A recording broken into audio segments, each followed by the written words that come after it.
Hi students, welcome back. കഴിഞ്ഞ ക്ലാസ്സുകളിൽ നമ്മൾ ഡിസ്കസ് ചെയ്തത് ചാർജ്ഡ് പാർട്ടിക്കിൾ മാഗ്നറ്റിക് ഫീൽഡിൽ പാരലൽ ആയിട്ട് എൻ്റർ ചെയ്യുന്നതും അതുപോലെ തന്നെ പെർപെൻഡിക്കുലർ ആയിട്ടും എൻ്റർ ചെയ്യുന്ന കാര്യങ്ങളെ കുറിച്ചാണ്. ഓക്കെ, ഇന്ന് നമുക്ക് ഒരു പെർട്ടിക്കുലർ ആംഗിളിലാണ് എൻ്റർ ചെയ്യുന്നതെങ്കിൽ ആ ചാർജ്ഡ് പാർട്ടിക്കിളിന്റെ പാത്ത് എങ്ങനെയായിരിക്കും എന്നുള്ളതിനെ കുറിച്ച് നമുക്കൊന്ന് നോക്കാം. ഓക്കെ, അപ്പൊ ഇവിടെ ചാർജ്ഡ് പാർട്ടിക്കിൾ എന്ത് ചെയ്യാണ്? യൂണിഫോം മാഗ്നറ്റിക് ഫീൽഡിലേക്ക് എൻ്റർ ചെയ്യാണ് അറ്റ് ആൻ ആംഗിൾ തീറ്റ, അല്ലെ? തീറ്റ ആംഗിളിലാണ് എൻ്റർ ചെയ്യുന്നത്. അപ്പൊ നമുക്കൊരു യൂണിഫോം മാഗ്നറ്റിക് ഫീൽഡ് വരയ്ക്കാം. Okay, uniform magnetic field. ആ യൂണിഫോം മാഗ്നറ്റിക് ഫീൽഡിലേക്ക് ചാർജ്ഡ് പാർട്ടിക്കിൾ എൻ്റർ ചെയ്യുന്നതെന്ന് ശ്രദ്ധിച്ചോ. ചാർജ്ഡ് പാർട്ടിക്കിൾ എൻ്റർ ചെയ്യുന്നത് at an angle theta with the direction of electric field, magnetic field. Okay, magnetic ഫീൽഡുമായിട്ട് ചാർജ്ഡ് പാർട്ടിക്കിൾ എൻ്റർ ചെയ്യുന്നത് എത്ര ആണ്? v വെലോസിറ്റിയിലാണ് എൻ്റർ ചെയ്യുന്നത് അറ്റ് ആൻ ആംഗിൾ തീറ്റ. തീറ്റ ആംഗിളിലാണ് എൻ്റർ ചെയ്യുക. ഇതാണ് മാഗ്നറ്റിക് ഫീൽഡ്. ഓക്കെ, അങ്ങനെ എൻ്റർ ചെയ്യുമ്പോൾ ചാർജ്ഡ് പാർട്ടിക്കിളിന്റെ പാത്ത് എങ്ങനെ വരാം എന്നുള്ള കേസാണ് നമുക്കൊന്ന് നോക്കാം. ഓക്കെ, ചാർജ്ഡ് പാർട്ടിക്കിൾ ഇങ്ങനെ എൻ്റർ ചെയ്യുമ്പോൾ വെലോസിറ്റി എന്ന് പറയുന്ന v വെലോസിറ്റിയിലാണ് എൻ്റർ ചെയ്തിരിക്കുന്നത്.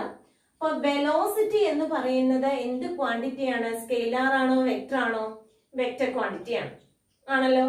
ആ വെക്ടർ ക്വാണ്ടിറ്റി എന്ത് ചെയ്യും? ഇൻക്ലൈൻഡ് ആയിട്ടാണ് കിടക്കുന്നത്. ഏതെങ്കിലും ഒരു വെക്ടർ ക്വാണ്ടിറ്റി ഇൻക്ലൈൻഡ് ആയിട്ട് കിടന്നാൽ നമ്മൾ എപ്പോഴും എന്താ ചെയ്യുക?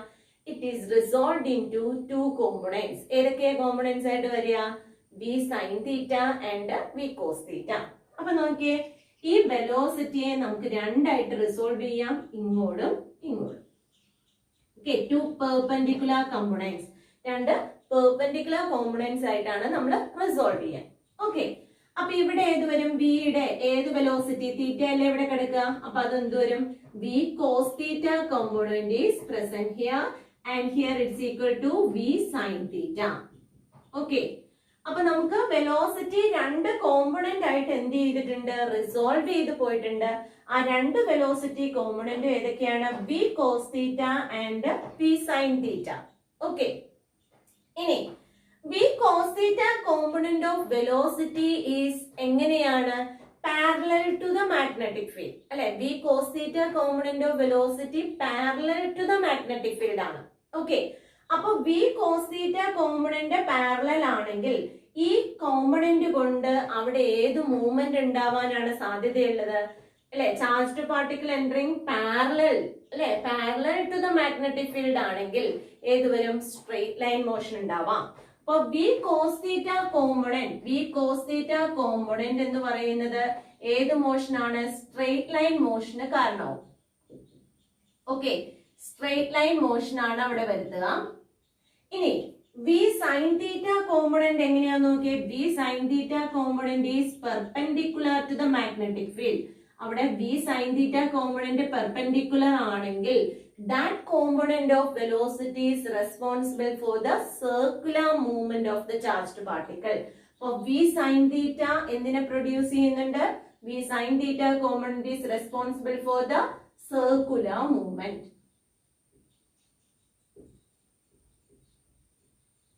ഓക്കെ, അപ്പൊ രണ്ട് രീതിയിലായി. എന്തൊക്കെയുണ്ട്? സ്ട്രെയിറ്റ് ലൈൻ മൂവ്മെന്റും വരും, സർക്കുലർ മൂവ്മെന്റും വരും. എന്ന് പറഞ്ഞാൽ ഇങ്ങനെ സ്ട്രെയിറ്റ് ആയിട്ട് മൂവ് ചെയ്യുന്നുണ്ട്, അറ്റ് ദ സെയിം ടൈം അത് കിടന്ന് റൊട്ടേറ്റ് ചെയ്യുന്നുണ്ട്, അല്ലെ? സർക്കുലർ പാത്തിൽ മൂവ് ചെയ്യുന്നുണ്ട്. അപ്പൊ നമ്മൾ ആദ്യത്തെ കേസിൽ പറഞ്ഞപ്പോ പാരലൽ ആയിട്ടാണെങ്കിൽ സ്ട്രെയിറ്റ് ലൈനിൽ മാത്രമേ പോകുന്നുണ്ടായിരുന്നുള്ളൂ. രണ്ടാമത്തെ കേസിൽ അവിടെ നിന്ന് ഇങ്ങനെ കറങ്ങാണ്, അല്ലെ? പെർപെൻഡിക്കുലർ ആയിട്ട് എൻ്റർ ചെയ്യുന്ന കേസിൽ അവിടെ നിന്ന് ഇങ്ങനെ എന്ത് ചെയ്യാണ്? ചാർജ്ഡ് പാർട്ടിക്കിൾ റൊട്ടേറ്റ് ചെയ്യാണ്, സർക്കുലർ പാത്തിൽ മൂവ് ചെയ്യാണ്. ഇവിടെ രണ്ടും കൂടെ വന്നേക്കുന്ന കാരണം സ്ട്രെയിറ്റ് ലൈൻ മൂവ്മെന്റ് പോകുമ്പോൾ എന്തൊരു ലീനിയർ മോഷൻ ഉണ്ട്, സർക്കുലർ മോഷൻ ഉണ്ട്. കമ്പൈൻഡ് എഫക്ട് ഓഫ് ദിസ് എന്തോരം linear movement and circular movement is responsible for the movement ഏതാണ്? Helical movement. ഓക്കെ, ഹെലിക്സ് ആകൃതിയിലാണ് എന്ത് ചെയ്യുക? അത് മൂവ് ചെയ്യുക. അപ്പൊ എന്തുവരും? കമ്പൈൻഡ് എഫക്ട് ഓഫ് ആരുടെയൊക്കെ കമ്പൈൻഡ് എഫക്ട് ആണ്? ലീനിയർ എന്ന് പറഞ്ഞാൽ സ്ട്രെയിറ്റ് ലൈൻ മൂവ്മെന്റ്. രണ്ടാമത്തെ ഏതുവരും? Circular movement. രണ്ടിന്റെയും കൂടെ കമ്പൈൻഡ് എഫക്റ്റും ഉണ്ട്. അതെന്ത് ചെയ്യുന്നുണ്ട്? അതിന്റെ പാത്ത് എങ്ങനെയായിരിക്കും? ഹെലിക്സ് ആയിരിക്കും. ഓക്കെ, അപ്പൊ ഇവിടെ നിന്ന് എന്ത് ചെയ്യാണ്? സ്റ്റാർട്ട് ചെയ്തു, ഇങ്ങനെ മൂവ് ചെയ്ത് ഒരു എൻഡിൽ നിന്ന് അടുത്ത എൻഡിലേക്ക് മൂവ് ചെയ്തു പോകും. ഓക്കെ, അപ്പൊ കമ്പൈൻഡ് എഫക്റ്റ് ആണ് ഇവിടെ വരിക. അപ്പൊ അതിന്റെ പാത്ത് എങ്ങനെയാണെന്ന് പറയാം. ചാർജ്ഡ് പാർട്ടിക്കിൾ എൻ്റർ ചെയ്യുന്നത് അറ്റ് ആൻ ആംഗിൾ തീറ്റയാണെങ്കിൽ അത് എന്ത് വരും, ഇങ്ങനെ മൂവ് ചെയ്യും. അതിന്റെ പാത്ത് എന്ന് പറയുന്ന ഹെലിക്സ് ആണ്. Okay, helical പാത്താണ്. കേസ് എന്താന്ന് മനസ്സിലായല്ലോ. ഇനി നമുക്ക് എക്സ്പ്ലനേഷനിലേക്ക് വരാം അല്ലെ. ഡെറിവേഷൻ, ഇതിന്റെ റേഡിയസ് എന്താണ്, ഹെലിക്കൽ പാത്തിന്റെ റേഡിയസ് എന്താണ്, ടൈം പീരീഡ് എന്താണ്, ഫ്രീക്വൻസി എന്താണ് എന്നുള്ള കേസിലേക്കൊക്കെ നമുക്ക് ഒന്ന് നോക്കാം. ഇനി നമുക്കിപ്പോ ഇവിടെ നിന്ന് പറയാനുള്ളത് ആദ്യമേ radius of the circular path ആണ്. ഓക്കെ, അപ്പൊ റേഡിയസ് കണ്ടുപിടിക്കാനായിട്ട് ഏത് കോമ്പണന്റ് ആണ് റേഡിയസ് പ്രൊഡ്യൂസ് ചെയ്യുക, ഈ velocity B sine theta component ആണ്. അതല്ലേ പെർപെൻഡിക്കുലർ ആയിട്ട് വരിക. പെർപെൻഡിക്കുലർ കോമ്പണന്റ് ആണ് സർക്കുലർ മോഷനിന് കാരണമാവുക. അപ്പൊ B sine theta component is responsible for the circular motion. So what about the force experienced due to that velocity component? F is equal to Q into V cross B എന്ന് പറയുന്നത് that is equal to QVB sin theta അല്ലേ. Lorentz force ഇതാണ്. ഇനി circular പാത്തിൽ move ചെയ്യുന്ന ഏതൊരു ബോഡിക്കും ഉണ്ടാവുന്ന force ആണ് എന്തെന്ന് പറയാ, സെൻട്രിപെറ്റൽ ഫോഴ്സ്. ആ സെൻട്രിപെറ്റൽ ഫോഴ്സ് എങ്ങനെ വരും, centripetal force F is equal to general കേസിലെ mv²/r ആണ് അല്ലെ. പക്ഷെ ഇവിടെ എന്തായിട്ടാ വരിക, വെലോസിറ്റി ഏത് വരും, v സൈൻ തീറ്റയാണ്. അപ്പൊ അതുകൊണ്ട് നമുക്ക് ഇങ്ങനെ എവിടെ എന്തായിട്ട് എഴുതാം, v² sin² തീറ്റ എന്ന് എഴുതാം അല്ലെ. അപ്പൊ F is equal to mv² sin² theta. കാരണം മനസ്സിലായല്ലോ, സെൻട്രിപെറ്റൽ ഫോഴ്സിന് കാരണമായിട്ടുള്ള വെലോസിറ്റി കോമ്പണന്റ് ഏതാണ്, വി സൈൻ തീറ്റയാണ്. വി സൈൻ തീറ്റയിലെ സർക്കുലർ മൂവ്മെന്റ് ഉണ്ടാക്കുക. അപ്പോ F is equal to mv² sin² theta divide by r. ഇനി ഇവിടെ എന്ത് ചെയ്യും, രണ്ട് ഫോഴ്സും തമ്മിൽ ബാലൻസ്ഡ് ആവണം. എന്നാലാണ് എന്ത് ചെയ്യുക, കണ്ടിന്യൂസ് ഹെലിക്കൽ മൂവ്മെന്റ് നടക്കുക. ഓക്കെ, അപ്പൊ ബാലൻസ്ഡ് കേസിൽ നമുക്ക് എങ്ങനെ എഴുതാം, mv² sin² theta divided by r equal to QVB sin theta. Okay, V cancel, sin theta cancel. Okay, അപ്പൊ ബാക്കി ഏതായിട്ടാ വരിക, mv sin theta divided by r is equal to എന്തായിട്ട് വരും, Q into B. Okay, അപ്പൊ radius എന്ന് പറയുന്നത് എന്തായിട്ട് എഴുതാം, radius r is equal to mv sin theta divided by എന്തായിട്ട് എടുക്കാം, qb. Okay, radius is equal to എന്തായിട്ട് വന്നു, mv sin theta divided by qb എന്ന് വന്നു. ക്ലിയർ ആണല്ലോ അത് എങ്ങനെയാ വന്നിരിക്കുന്നത് എന്നുള്ളത്. ഓക്കെ, അപ്പോ വെലോസിറ്റി കമ്പോണന്റ് അല്ലെ, കോമ്പണന്റ് ഏതാണ്, velocity v sine theta component വെച്ചാണ് സർക്കുലർ മോഷൻ വരുമ്പോഴാണ് റേഡിയസ് ഉണ്ടാവുക. അപ്പൊ റേഡിയസിന് കറസ്പോണ്ടിങ് ആയിട്ടുള്ള മോഷൻ എടുത്തിട്ട് നമ്മൾ എന്ത് ചെയ്തു, ഇക്വേഷൻ എഴുതി. ഓക്കെ, റേഡിയസിന്റെ ഇക്വേഷൻ നമുക്ക് ഒന്നുകൂടെ ഒന്ന് എടുത്ത് എഴുതാം. Radius r is equal to mv sin theta divided by എന്ത് വന്നു, qb. ഓക്കെ, ഇനി നമുക്ക് കണ്ടുപിടിക്കേണ്ടത് ടൈം പീരീഡ് ആണ്. ടൈം പീരീഡ് എന്ന് പറയുമ്പോൾ എന്താ, ഞാൻ കഴിഞ്ഞ ക്ലാസ്സിൽ പറഞ്ഞിരുന്നു, ഏതൊരു ടൈം പീരീഡ് കാണാൻ പറഞ്ഞാലും അപ്പൊ എന്താ എഴുതിക്കോളൂ, ഡിസ്റ്റൻസ് ഡിവൈഡഡ് ബൈ വെലോസിറ്റി.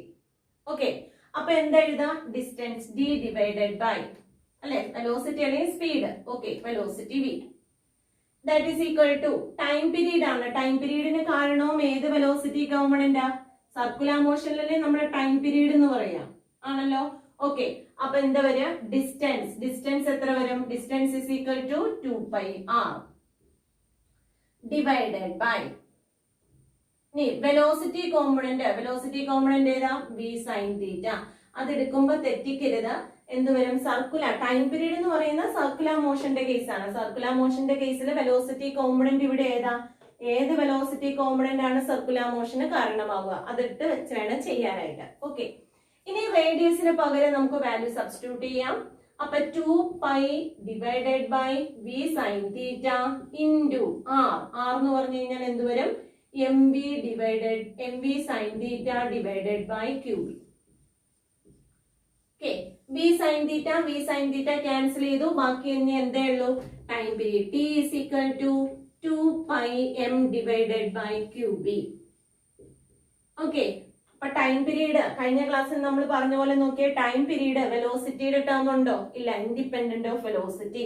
ഇനി ടൈം പീരീഡിൽ ആംഗിൾ വന്നിട്ടുണ്ടോ? ആംഗിളുമായിട്ടും ഡിപെൻഡൻസി ഒന്നുമില്ല. അപ്പൊ time period is equal to 2πm divided by QB എന്നുള്ള ഇക്വേഷൻ കിട്ടി. Okay.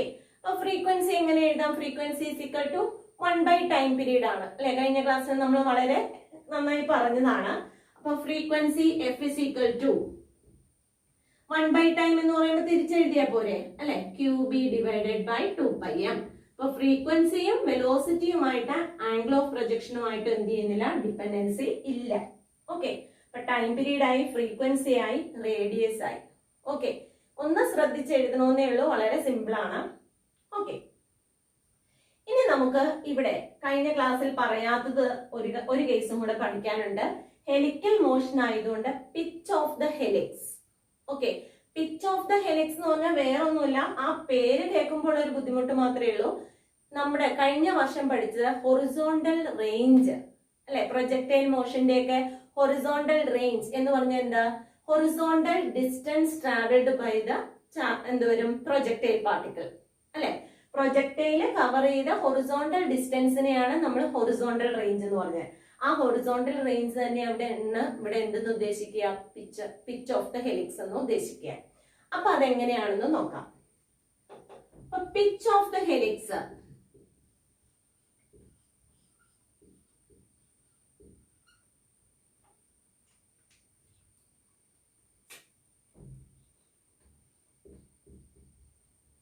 Okay.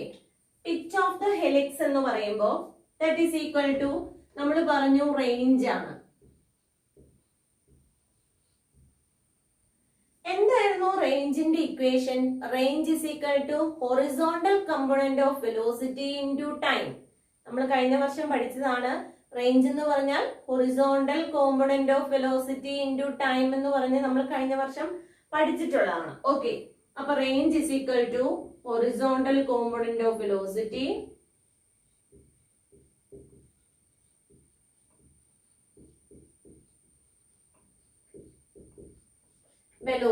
V into time. Okay. Horizontal component of velocity into time ആണ് എന്തെന്ന് പറയാ? pitch of the helix എന്ന് പറയാം. ഓക്കെ. അപ്പൊ നമുക്ക് ഹൊറിസോണ്ടൽ കോമ്പോണന്റ് ഓഫ് വെലോസിറ്റി എന്താണെന്ന് നോക്കാം. ഇവിടെ ഹൊറിസോണ്ടൽ വെലോസിറ്റി ഏതാ? horizontal velocity is equal to v cos theta.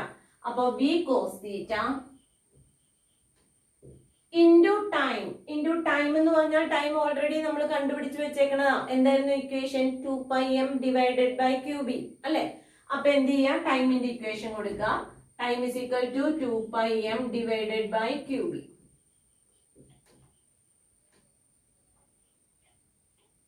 Okay. അപ്പോ v cos theta into 2πm divided by QB എന്നുള്ളതായി. ഒന്ന് റീഅറേഞ്ച് ചെയ്ത് വേണമെങ്കിൽ നമുക്ക് പറയാം pitch of the helix is equal to 2πm v cos theta divided by QB. Okay. അപ്പോ ഇവിടെ പഠിക്കേണ്ട ഒരു കാര്യം കൂടെ ഉണ്ട് അല്ലെ? എക്സ്ട്രാ ആയിട്ട് റേഡിയസും ടൈം പീരീഡും ഫ്രീക്വൻസിയുടെ ഒപ്പം പഠിക്കാനുള്ളതാണ് പിച്ച് ഓഫ് ദ ഹെലിക്സ് എന്ന് പറയാം. പിച്ച് ഓഫ് ദ ഹെലിക്സ് എന്ന് പറഞ്ഞു കഴിഞ്ഞാൽ എന്താണ്? റേഞ്ച് തന്നെയാണ്. കഴിഞ്ഞ വർഷം പഠിച്ച പ്രൊജക്ടൈലിലെ റേഞ്ച് തന്നെയാണ്. പ്രൊജക്ടൈലിലെ റേഞ്ച് പഠിക്കാൻ നേരത്ത് നമ്മൾ പറഞ്ഞിരുന്നു എന്താണ് റേഞ്ച് എന്ന് പറഞ്ഞു കഴിഞ്ഞാൽ horizontal component of velocity into time ആണ്. അപ്പൊ ഹൊറിസോണ്ടൽ കോമ്പോണന്റ് ഓഫ് വെലോസിറ്റി ഇവിടെ ഏതാ? Horizontal component of velocity v cos theta. v cos theta into time. Time എന്ന് പറഞ്ഞാൽ നമ്മൾ ഓൾറെഡി കണ്ടുപിടിച്ച് കഴിഞ്ഞതാണ് അല്ലെ? 2πm divide by QB. അപ്പൊ നമ്മൾ എന്ത് ചെയ്തു? പിച്ച് ഓഫ് ദ ഹെലിക്സിന്റെ ഇക്വേഷനുമായി. ഓക്കെ ആണല്ലോ? ഓക്കെ. അപ്പൊ ഇത് വളരെ ഇമ്പോർട്ടന്റ് ആയിട്ടുള്ള ഒരു കേസാണ്. എന്ന് വെച്ചാൽ ഇതിന്റെ പാത്ത് ഏതാണ്? എല്ലാ കേസും അതെ സ്ട്രെയിറ്റ് ആയിട്ട് അല്ലെ? പാരലൽ ആയിട്ട് എൻ്റർ ചെയ്യുമ്പോൾ പാത്ത് ഏതാണ് ചോദിച്ചിട്ടുള്ളതാണ്. പിന്നെ എന്തുവരും? പെർപെൻഡിക്കുലർ ആയിട്ടാണ് എൻ്റർ ചെയ്യണമെങ്കിൽ സർക്കുലർ മൂവ്മെന്റ് ആണ്, അതും വേണം. ഇനി അറ്റ് ആൻ ആംഗിൾ തീറ്റയിലാണ് എൻ്റർ ചെയ്യണമെങ്കിൽ എന്തുവരും? സ്ട്രെയിറ്റ് ലൈൻ മൂവ്മെന്റ് ഉണ്ട്, സർക്കുലർ മൂവ്മെന്റ് ഉണ്ട്. അപ്പൊ അതിന്റെ രണ്ടിന്റെയും കൂടെ കമ്പൈൻഡ് എഫക്റ്റ് ആണ് വരുന്നത്. അതിനെയാണ് നമ്മൾ എന്തെന്ന് പറയാ? ഹെലിക്കൽ മൂവ്മെന്റ് എന്ന് പറയാ. ഹെലിക്സ് ആണ് അല്ലെ?